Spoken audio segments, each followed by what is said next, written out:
it's explained as rocket test, a rocket test. If you live in California, like they do Edwards Air Force Base, they do a lot of rocket tests out here, and you will see exactly what I'm going to show you in the sky.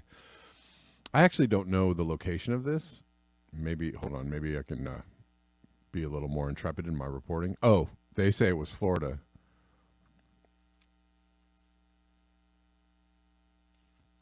But I have seen exactly these kinds of formations in Los Angeles skies before, and they're explained as like missile tests. But when you see them, you're like, I don't know what kind of missile that is.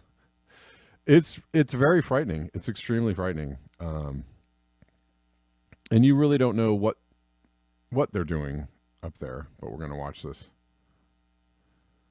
and this is why people do have questions about like what actual capabilities the authorities have, what kind of technology we're actually.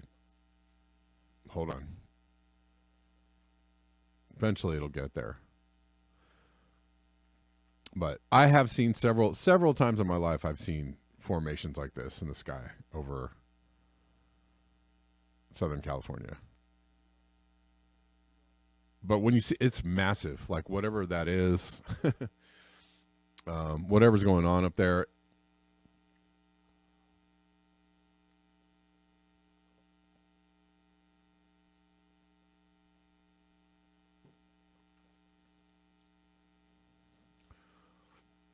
Watch this second, whatever this is on the right.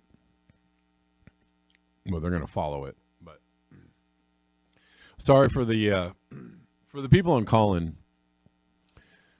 It's like amazingly luminous formations in the sky. This is crazy. What, I don't know what that is. That's wild. There's one rocket that looks like it's sending off like shock waves. Have you guys heard about this technology that supposedly China has, but I'm sure we have it too, where you have like rockets and or aircraft, spaceships being propelled by like sonic waves, shock waves. I don't know. I think I'm not really describing it. Yeah, and then also, what are the particulates it's throwing out? What kind of chemicals is it throwing out in the air? Like whatever they're doing, they clearly don't care about the consequences to the planet. But I just want to show that it's kind of amazing footage. Again, and the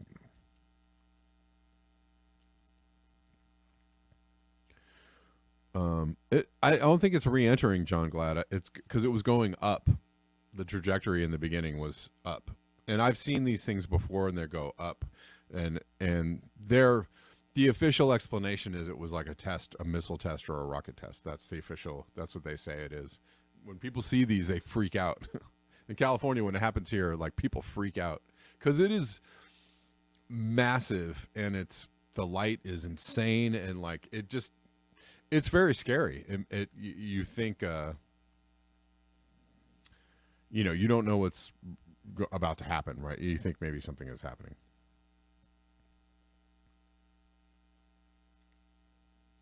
Anyways, just wanted to show that. Just interesting footage.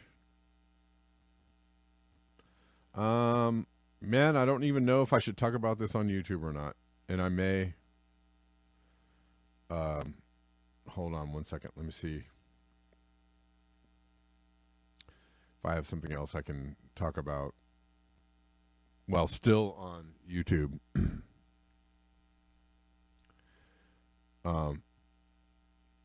Well, definitely. I'll just show this very quickly. South African president declares state of emergency over power crisis. South African President Cyril Ramaphosa on Thursday declared a national state of disaster over the country's power crisis, saying it has posed an existential threat to South Africa's economy and society. We are in the grip of a profound energy crisis, the seeds of which were planted many years ago. Struggling state utility ESCOM is implementing the worst rolling blackouts on record that are expected to wipe as much as 2 percentage points off of economic growth in Africa's most industrialized nation this year. Pressure is mounted on Ramaphosa to provide solutions as South African households and businesses face hours of delay outages. Oh, sorry, daily. I can read. Declaring a national state of disaster gives the government additional powers to respond to a crisis, including by enabling emergency procurement procedures and new regulations to be enforced. Use the same legislation during the COVID-19 pandemic. Another country facing, energy strangles.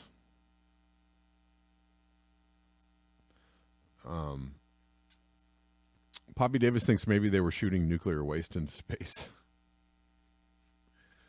Maybe.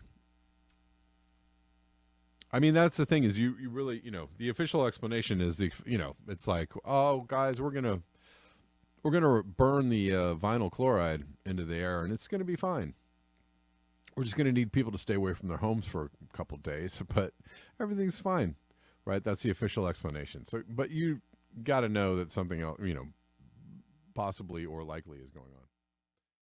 What came next was stunning. On February 7th, less than 3 weeks before the seemingly inevitable Russian invasion of Ukraine, right? Because they were, for months they were like, here they come. I think they're going to invade. What happens if they invade? Oh, they invaded.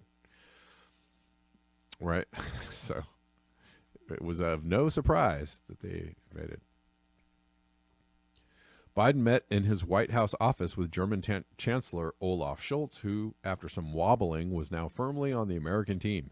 At the press briefing that followed, Biden defiantly said, if Russia invades, there will be no longer a Nord Stream 2. We will bring an end to it. Remember that. He said that straight up. And then it blew up. Whoa, but no connection, of course. It is a mystery. 20 days earlier, Undersecretary Nuland had delivered essentially the same message at a State Department briefing with little press coverage. She said, I want to be very clear to you today. If Russia invades Ukraine, one way or another, Nord Stream 2 will not move forward. Several of those involved in the planning of the pipeline mission were dismayed by what they viewed as a direct reference to the attack. It was like putting an atomic bomb on the ground in Tokyo and telling the Japanese they were going to detonate it, the source said. The plan was for the options to be executed post-invasion and not advertised publicly. Biden simply didn't get it or ignored it. Bumbling fools, generally. Biden's and Nuland's indiscretion, if that's what it was, might have frustrated some of the planners, but it also created an opportunity. According to the source, some of the senior officials of the CIA determined that blowing up the pipeline no longer could be considered a covert option because the president just announced that we knew how to do it. The plan to blow up Nord Stream 1 and 2 was suddenly downgraded from a covert operation requiring that Congress be informed to one that was deemed as a highly classified intelligence operation with U.S. military support. Under the law, the source explained, there was no longer a legal requirement to report the operation to Congress. All they had to do now is just do it, but it still had to be a secret. The Russians have superlative surveillance of the Baltic Sea. The agency working group members had no direct contact with the White House and were eager to find out if the president meant what he said, that is, if the mission was now a go. The source recalled, Bill Burns comes back and says, do it. The operation. Norway was the perfect place to base the mission. In the past few years of East-West crisis, the U.S. military has vastly expanded its presence inside. If you can hang out for a moment. Kevin Hester was talking about the level of warming in New Zealand. The ocean warming go up to 5 degrees above normal. It may be time to change this. Beaten, they are being destroyed. When not menial, SH will hit the fan.